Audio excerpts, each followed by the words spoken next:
Hi, boys and girls. We're going to review our words one more time. Remember, your test will be tomorrow. We have our short A, stamp, prance. Again, stamp, prance.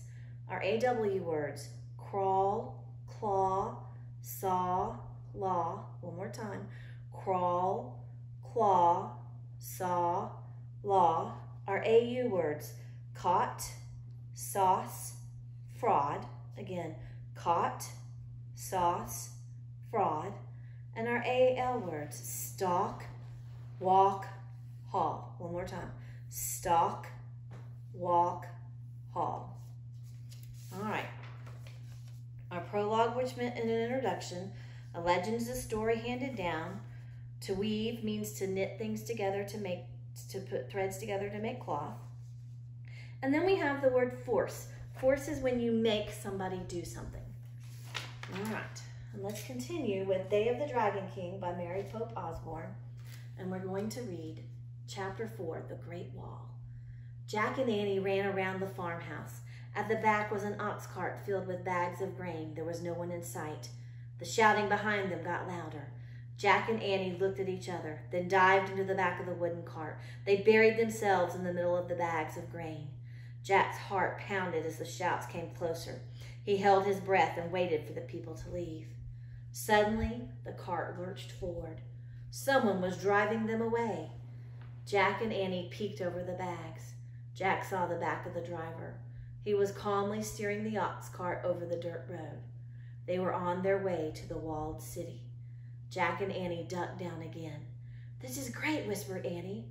"All we have to do is jump out when we get into the city."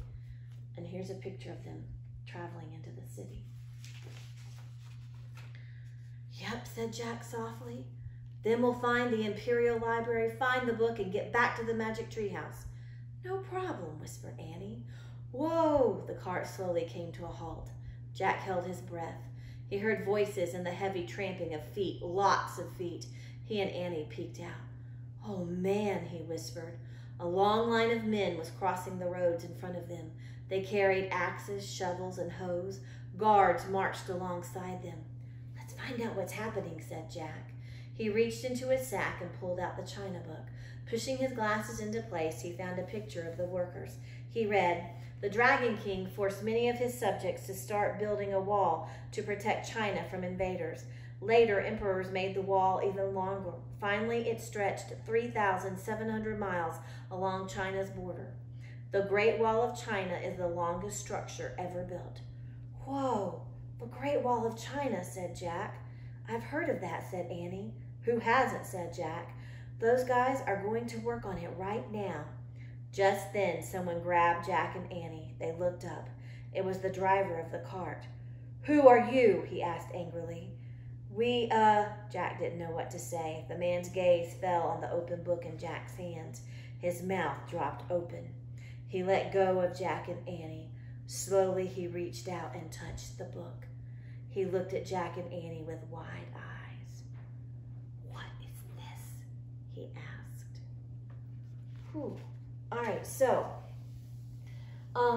Jack and Annie are hiding because they were spotted and they were running from the people that saw them.